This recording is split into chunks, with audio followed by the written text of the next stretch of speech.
As I write this, many of us are holed up at home to stop or at least slow the spread of the COVID-19 virus. Trips out, we are advised, should be kept to a minimal as any social contact risks exposure to the latest threat to our well-being. In fact, for many people, the only contact with the outside world is when they go out to purchase enough hand sanitizer, dried or tinned food and toilet paper to keep 1,000 diarrhea-infested hygiene obsessives content for the next 15 years, and stick it into the back of their 2-bedroom bungalow.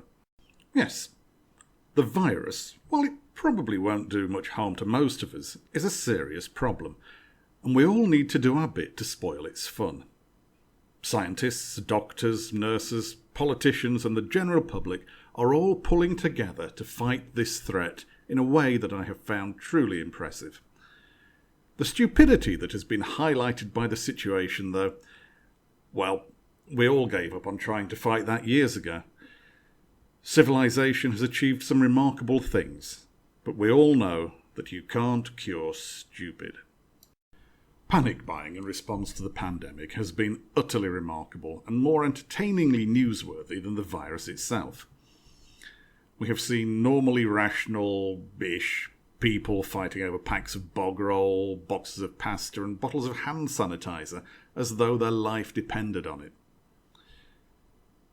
So what is it that's making people behave like such fuckwumbles?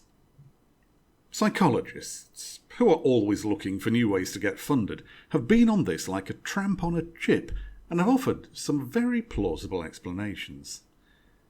It seems that what we have been seeing is as a result of perfectly natural but largely irrational impulses. Urges that we have even though they make no rational sense. Urges that if followed do no good and are potentially harmful.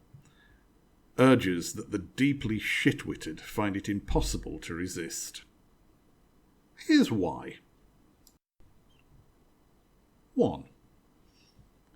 People feel out of control. Whilst the more mentally able among us are able to realise that there is very little within our control at the best of times, the knuckle-draggers have recently been confronted with the fact.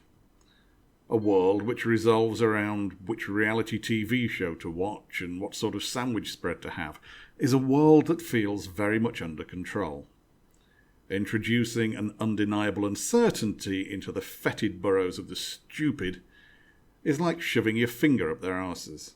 They will respond by reflex and little more. Having spent all their lives believing that the accumulation of material goods is the sole aim of being, they go into a mode of panic buying. What do they buy? They buy the stuff that they see other people buying.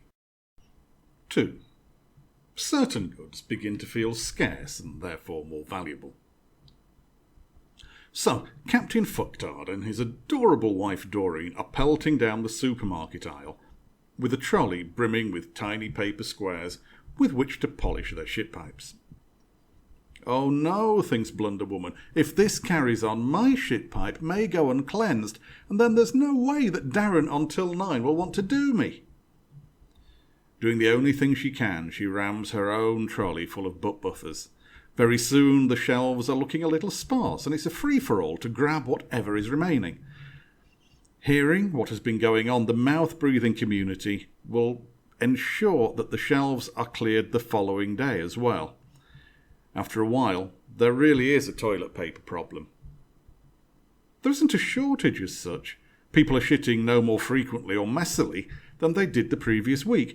It's just that the still plentiful supply of ring rubbers is now locked in the back rooms of a small number of arsewipes.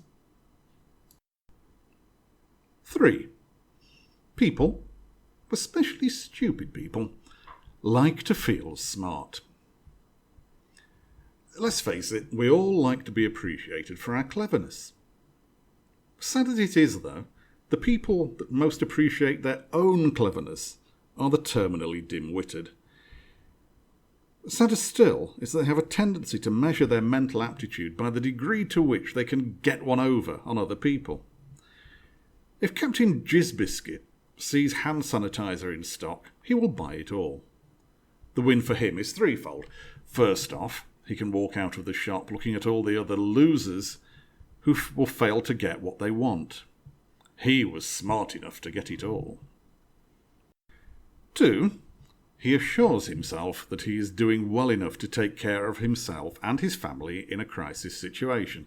After all, he's just spent 150 notes on something that he doesn't really need. He's done it just in case.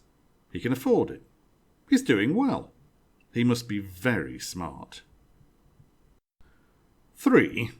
If he's a proper lowlife, he might even be able to sell it on for a profit. The boy's a genius.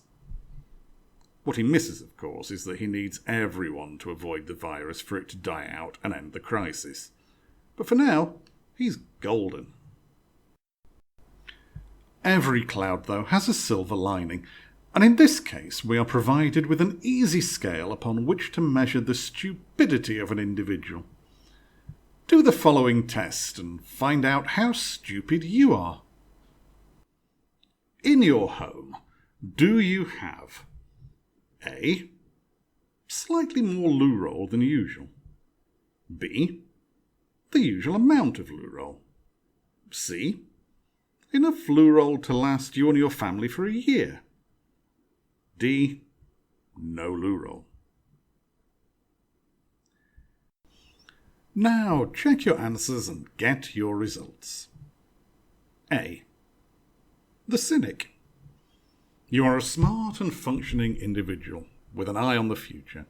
You know that there is no shortage of toilet paper, but are making preparations to keep on wiping till the next thing comes on the telly to distract all the panic-buying morons into doing something else.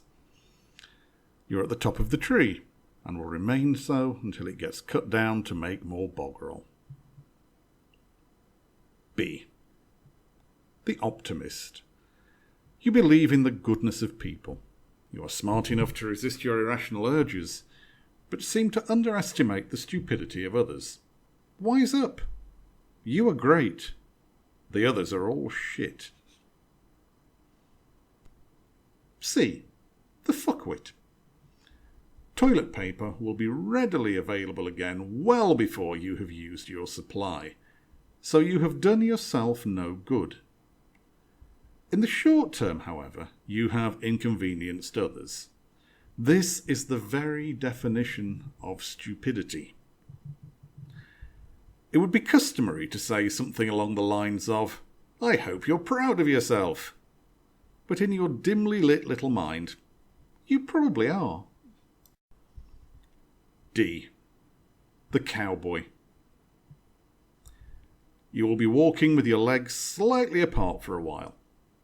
Don't worry, all of this will pass.